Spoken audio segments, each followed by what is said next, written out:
A origem de tudo, o problema começou quando inventaram empréstimo consignado. Primeiro porque brasileiro não tem educação financeira. Nós não temos mesmo, nós não fomos preparados para lidar com o dinheiro. E aí quando lançaram o empréstimo consignado, nós temos do outro lado o credor que vai nos oferecer o empréstimo com profissionais especializados para vender produtos. Agora, você não foi preparado para analisar se determinado produto bancário é vantagem para você ou não. Nós costumamos comprar, emprestar e financiar sem fazer uma análise crítica da coisa. Será que eu realmente preciso? Eu peguei 20 mil emprestado hoje. Quanto eu vou pagar por esses 20 mil na linha do tempo? Quanto vai comprometer da minha renda? Então, quando lançaram a ideia de empréstimo consignado, foi uma avalanche de crédito no mercado. A questão é que o povo não está preparado para isso. E nós vamos cair numa situação de endividamento. Aí, com a entrada do consignado, o que aconteceu? O funcionário público, que até então era tratado como lixo pelo sistema bancário, virou ouro. Vocês foram começar a ser vistos como os principais clientes. Por quê? Nós vamos amarrar esse cara no empréstimo lá, vamos pegar direto da folha de pagamento, e aí a gente vai dar limite de cheque especial, vamos dar cartão de crédito, e esse cara vai se enrolar também. Então, além de segurar os 30% do salário direto na folha, nós vamos pegar outros percentuais que são creditados na própria conta corrente. Então aqui eu estou falando que a queda de juros teve um destinatário direto, que é quem deve. E o governo ele não quis ajudar o consumidor quando ele reduziu a taxa de juros. Na prática é isso. Que quem mais ganha dinheiro com endividamento, vocês sabem quem é? É o próprio governo federal. Porque em cima da sua dívida você paga o IOF. Se você reparar no seu extrato, tá? Quem está usando o limite de cheque especial, todo mês vem a alíquota do IOF, 0,38%. Então, em cima do endividamento, o governo sempre está ganhando dinheiro. Então, nós estamos falando ali, diminuindo os juros, é possível dever mais pagando exatamente a mesma prestação que se pagava antes. E na prática, o empréstimo consignado vai fazer isso aqui, Considerando o empréstimo de 10 mil reais, com juros de 3% ao mês, pelo prazo de 36 meses. Nessa situação, você vai pagar uma parcela de R$ 458. Se esses juros caírem para 2% ao mês, a sua parcela já cai para R$ 392. Aí você vai chegar lá e vai falar, nossa, vai estar negócio, né? Vou reduzir minha parcela. Não. Ao fazer a portabilidade, sua parcela já reduz aí 14,35%. E se, que não vai acontecer, mas se te oferecesse uma taxa de juros de 1% ao mês, a parcela já cairia para R$ 332. Ou seja, uma redução de 27,49% só nessa jogada de números. Mas a lógica do sistema é, se você podia gastar R$ 458, o que o banco faz? Ao fazer a portabilidade, que para fazer a portabilidade o banco está engessado. Ele não pode mexer na taxa de juros, não pode mexer no prazo, tampouco no saldo devedor. Correto? É isso que nós vamos ver adiante, todas as regras. Então o que o banco vai fazer? Olha, fazendo a sua transferência, eu estou reduzindo a taxa de juros e eu ainda posso te liberar mais dinheiro. Você está devendo, você vai fazer o quê? Mas quanto a mais você pode me liberar? Eu posso te liberar na taxa de juros de 1% ao mês eu posso te liberar mais 11%, 11.600. E ainda está dentro da sua margem consignável. Aí você vai, opa, bacana, além de eu fazer a portabilidade, numa prestação menor, vou pegar mais um dinheiro. Só que ao fazer isso, querido, você está quebrando a portabilidade. E é essa a estratégia que os bancos estão adotando em São Paulo. Acredito eu que seja em nível nacional. Tá? Isso aí, quando vem a ordem, né, o pessoal já é treinado, os funcionários já são treinados, ó, vem aqui procurar portabilidade, você vai fazer nesse sistema. A instituição financeira pode se recusar a efetuar a portabilidade? Você tem uma dívida no banco A. Aí você vai para o banco B e pergunta: você tem interesse em fazer a portabilidade da minha dívida? O banco B pode se recusar, ele não é obrigado a aceitar. A regulamentação da portabilidade não fala que o outro banco é obrigado a te aceitar como cliente. Tá? Agora, se o banco B aceitar essa portabilidade, o banco A não pode se recusar a fazê-la. Que caso que eu me deparei ontem? Um cidadão me procurou, ele tem um financiamento imobiliário com o banco Brazilian Mortgages. Fui para o Banco do Brasil para fazer a portabilidade, porque a taxa de juros do Banco do Brasil é muito melhor do que a dessa empresa. E aí o Banco do Brasil foi fazer a pesquisa para poder fazer a portabilidade. O que o outro banco Brazilian Mortgages fez? Registrou o financiamento imobiliário como um empréstimo. E aí no sistema entre os bancos não batia, não tinha como fazer a portabilidade de um imóvel, sendo que ele foi cadastrado no sistema como empréstimo. E lançado inclusive no Banco Central como empréstimo. Então aí existe um erro de um banco que inviabiliza que o outro faça a portabilidade. E o que deve ser feito para transferir a dívida para outra instituição financeira? O consumidor deve procurar diretamente o banco escolhido. Logo após, o banco original da dívida terá 5 dias úteis para apresentar uma contraproposta. Se nada for feito nesse período, a dívida migra automaticamente para a nova instituição. O segundo banco, então, liquida antecipadamente a dívida junto à instituição financeira original e a toma para si, oferecendo uma taxa de juro menor. Bonito isso, não é? Agora vamos num detalhe interessante. Quando você vai fazer empréstimo consignado, você não é obrigado a contratar um seguro junto? Sim. Quando acontece essa portabilidade, você não está quitando a dívida com o banco anterior? Sim.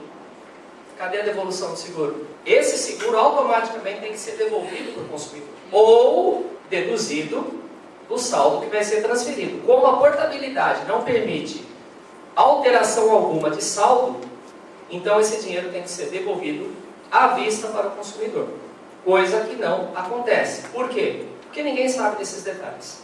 Eu não peguei nenhum caso de portabilidade feito até agora lá na associação. Então precisa ver como que vai ser isso daí. Essa semana eu estava atendendo um caso da Caixa Econômica Federal, financiamento de imóvel. A Caixa, quando você vai lá financiar um imóvel, você sai de lá com financiamento imobiliário, cheque especial e no mínimo mais 2 cartões de crédito.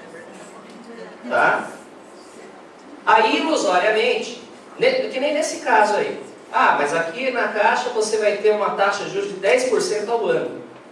Tá, 10% ao ano. O banco privado cobra 12%. Correto? Só que a partir do momento que você é obrigado a abrir uma conta com limite de cheque especial, a tarifa de manutenção ali é R$25 por mês. Aí você vai ter, no caso desse rapaz aí, foram 4 cartões de crédito. Anuidade de 4 cartões. Certo? Mais o seguro de vida. No frigir dos ovos, meus caros, você vai pagar os mesmos 12% no financiamento, porque você está amarrado ali o resto da vida. Aí o que esse cara fez? Ele foi lá na caixa e falou, olha, eu quero cancelar minha conta corrente. A gerente falou, tudo bem, estou cancelando. E quero cancelar esses 2 cartões também, sem problema nenhum, estou cancelando. No próximo mês, a prestação dele aumentou R$400. Sabe por quê? Aí ele voltar lá no banco, né? Pô, mas por que aumentou? Ué, você não cancelou o débito automático na conta? Então eu aumentei sua taxa de juros. Detalhe, veja a arrogância de um banco ao fazer isso, porque ele passou por cima de um contrato e não se deu ao cuidado de fazer um aditamento contratual para isso. Lindo e maravilhoso para o consumidor. Vai ser ressarcido por dano moral e dano material. É óbvio. Vocês acham que banco não erra, gente? Vocês acham que banco age da forma correta? Em tudo. Não é errado o banco te oferecer, ou de repente, o banco tem que ter a segurança contratual dele. Eu não acho errado, de repente, o banco falou, olha, eu vou te fornecer o contrato, mas tem um seguro atrelado a isso e tal. Gente, é normal. Só que na hora que você quita, devolve. Os caras ficam quietos. Se você pedir, devolve. Se não pedir, morreu.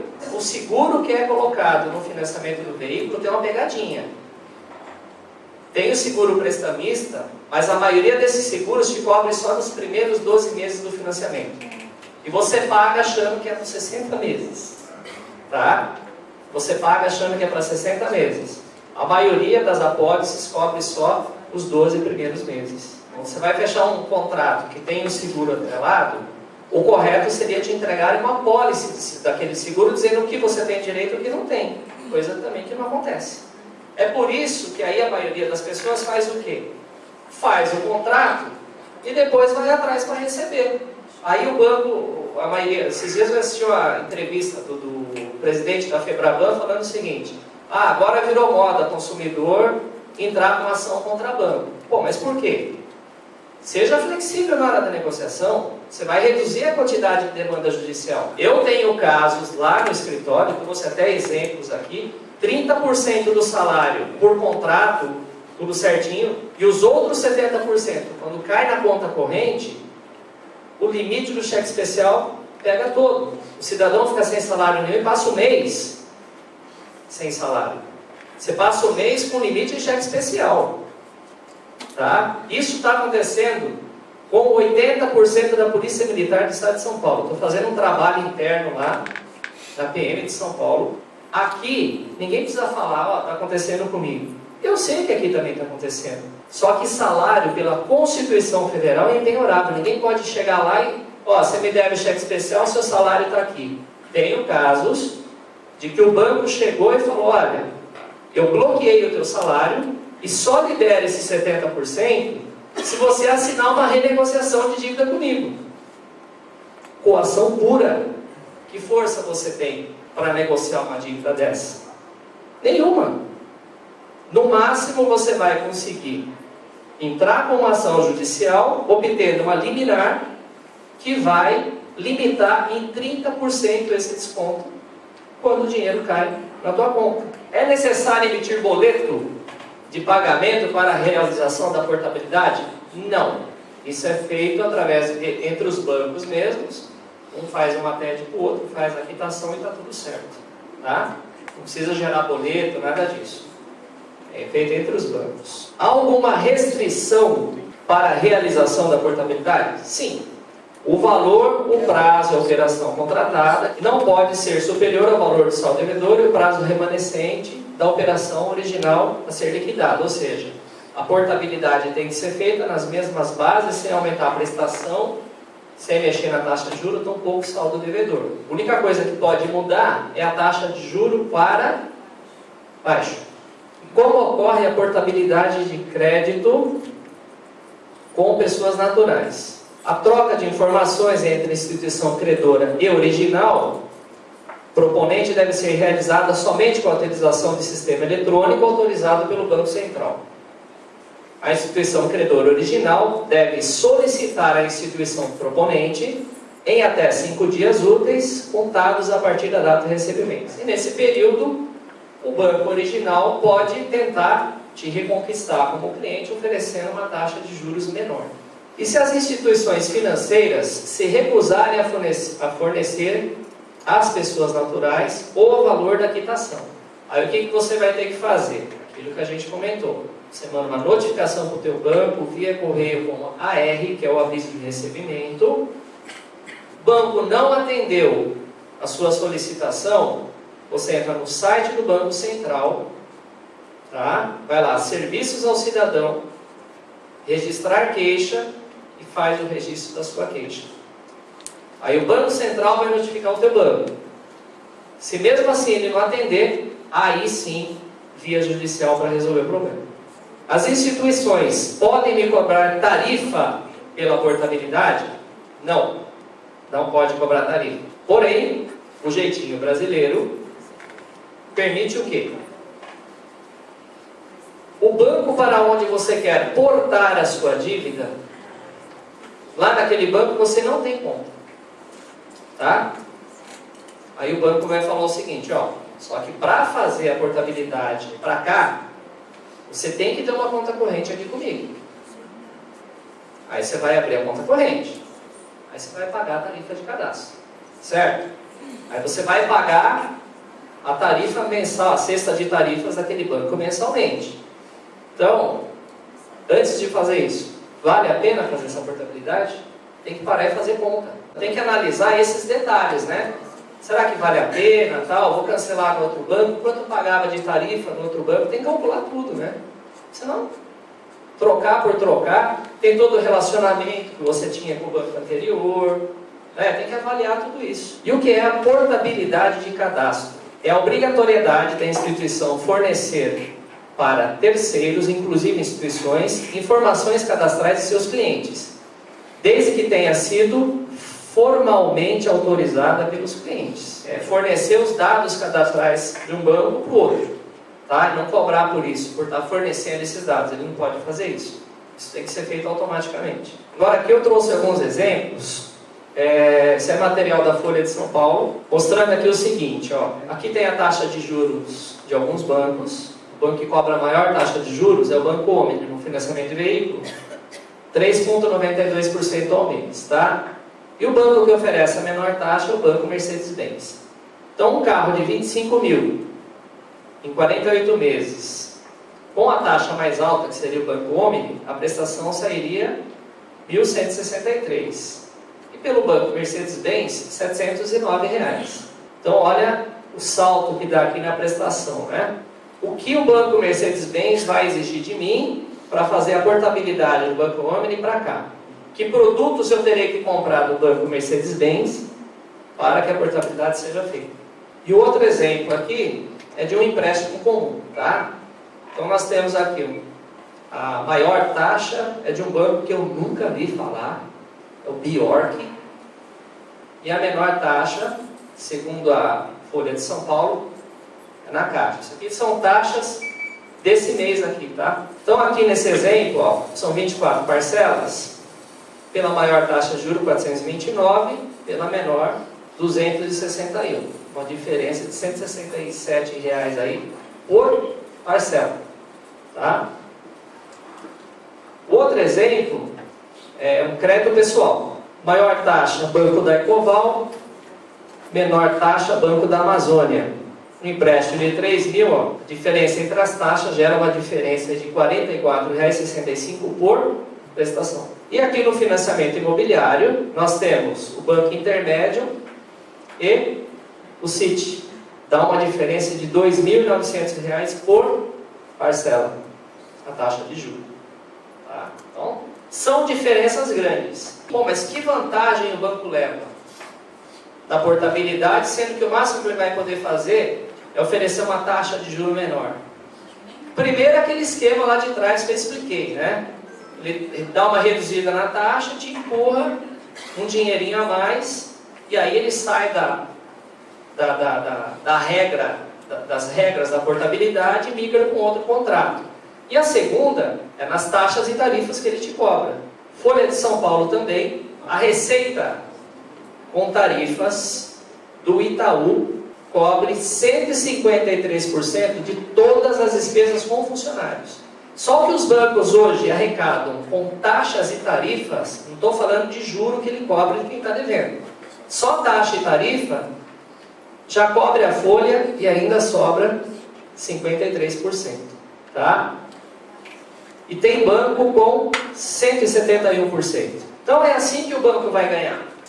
Seguro prestamista, que nunca é devolvido. É raro ser devolvido. Refinanciamento, redução de juros e oferta de mais crédito, quebrando assim o contrato de portabilidade, que nós já falamos lá atrás também. Venda de produtos, condicionamento de se fazer a portabilidade mediante a compra de produtos, tais como previdência privada, seguro de vida, seguro residencial, também não pode. Cheque especial, condicionamento de se fazer a portabilidade mediante a abertura de conta corrente com limite de cheque especial, possibilitando assim ao banco maior lucratividade com cobrança de cesta de tarifas. E qual é o golpe de misericórdia? Faz o consumidor assinar o contrato como devedor e também como avalista. E você assina sem saber. Ele pede para você assinar em 2 lugares no contrato, só isso. E você assina com avalista sem saber. Você sabe o que acontece com alguém que assina alguma coisa com avalista? Tudo que tem no seu nome, se não for pago, pode ser executado. Oh, mas eu tenho imóvel único. Também. Então, jamais assine nada como avalista. Ou ainda, você assina o contrato uma única vez, porém logo embaixo da assinatura está lá, devedor / avalista. Também. Ele está comentando aqui, ó, uma coisa interessante. No caso de você fazer, você quer pagar algumas parcelas antecipadas do empréstimo consignado. O banco alega que não pode, mas você pode. Entendimento STJ, STF. Pode, e se pagar antecipado, tem que ter a retirada dos juros futuros. Coisa que o banco também não faz. A senhora vai notificar o banco também via correio com a AR. O banco não atendeu, a senhora faz o registro de queixa no Banco Central. Não resolveu também, entra com ação judicial. O caminho é sempre esse. Sabe por qual motivo? Por uma lógica jurídica. Tá? Ou seja, você mostra para o juiz que você tentou por todas as vias administrativas resolver o problema. Agora aqui, ó, aquele negócio. Eu devo refinanciar minha dívida? Depende. Primeiro que eu não gosto nem da palavra refinanciar ou renegociar. O termo correto é negociar. Negociar. Por quê? Olha o exemplo que a gente montou aqui, inclusive, montei esse exemplo aqui na semana retrasada, com base num cliente meu lá do Banco do Brasil. Então ele tinha uma dívida de 52.500 no cheque, 25 mil no cartão e de 3.500 em empréstimo, totalizando 81 mil reais. Tá? Você começa com um monte de crédito, a coisa vai afunilando até chegar nesse ponto. Tá? Na renegociação, o banco ofereceu para ele o seguinte, olha, primeiro ponto, caiu o salário dele, o banco foi lá e bloqueou o salário. O Banco do Brasil bloqueou o salário, o gerente chamou ele lá e falou, seguinte, só vou liberar os 70% do teu salário se você assinar essa renegociação de dívida comigo. Legal. Olha aqui, ó, 81 mil em 60 parcelas. Uma taxa de juros de 1,9 ao mês. Baixinha, não é? 1,9? Uma taxa baixa, ele pagava 10 no cheque especial, gente. 12 no cartão de crédito, 1,9 é baixo. Mas olha aqui, ó, os 81 mil vai virar 157 mil reais. Então é aí que eu falo para você. É negócio ficar refinanciando? É óbvio que não. Dívida você paga com o que você ganha e não contraindo novas dívidas. Você não pode entrar no ciclo do endividamento. Entrou no ciclo de endividamento, você cai na escravidão financeira, amigo. Aí você não sai mais. A gente orientou ele o seguinte, falou, olha amigo, você vai na delegacia e registra o boletim de ocorrência, pega o extrato, vai na delegacia e registra o boletim de ocorrência, por apropriação indébita, que não é o salário dele.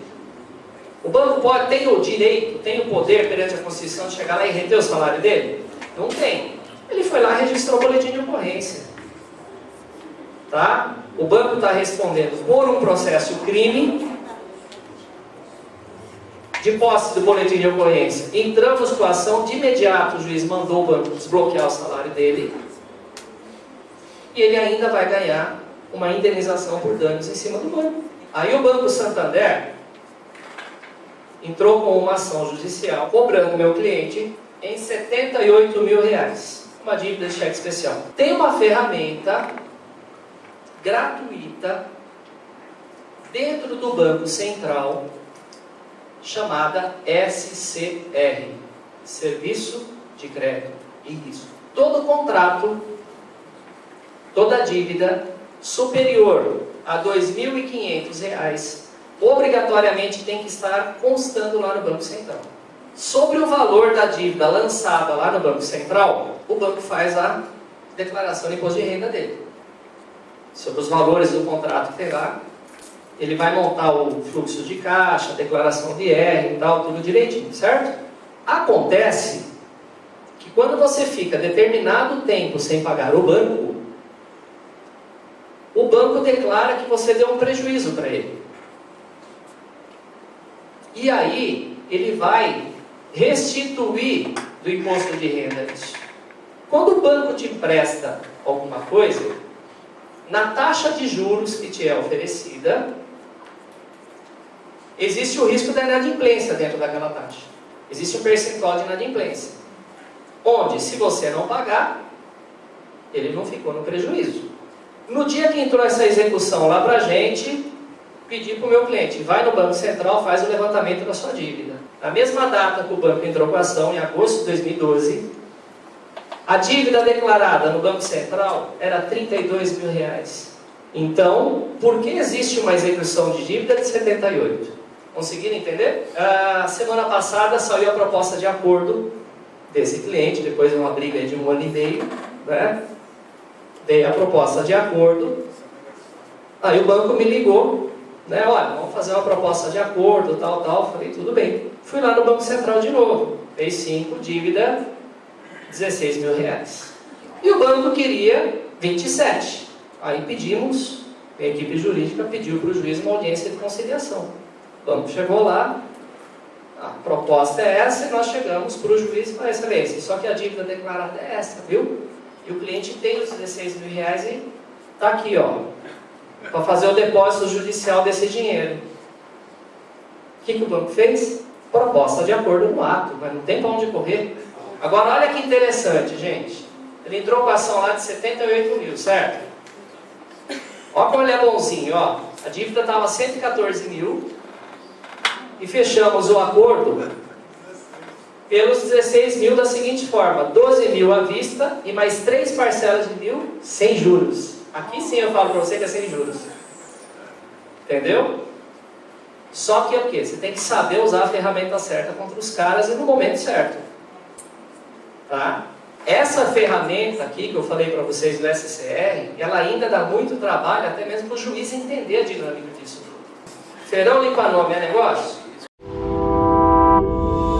A verdade sobre os juros no Brasil. A maioria da população brasileira está endividada. Pessoas físicas e empresas com dívidas impagáveis em cartões de crédito, cheque especial, financiamentos e outros produtos bancários. Eles dizem estar dando descontos de 30% a 90% sobre a dívida do cliente. Mas o fato é que os bancos estão enganando a população endividada.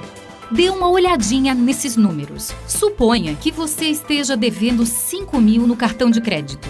Após 12 meses, o banco quer te cobrar R$ 39.280. O valor original de 5 mil, mais multa, correção e juros compostos de 18% ao mês.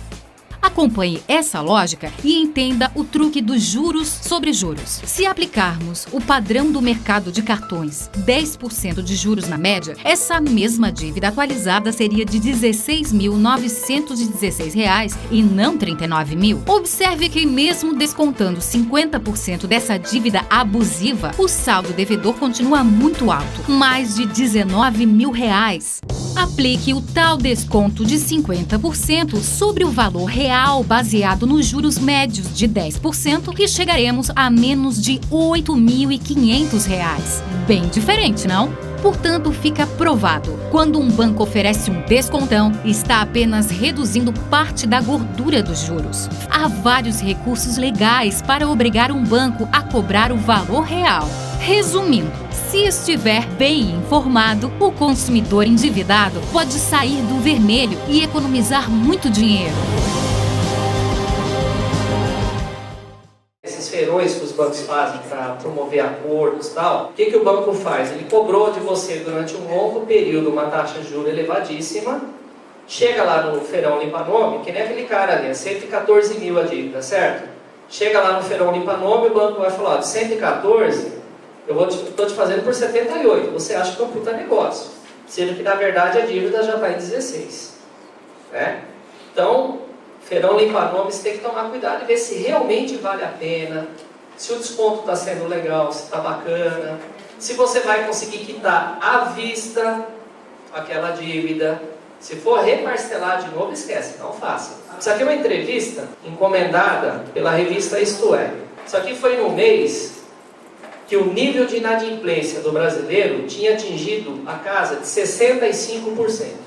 Nível Brasil, 65% das famílias endividadas. Agosto de 2012, esse material.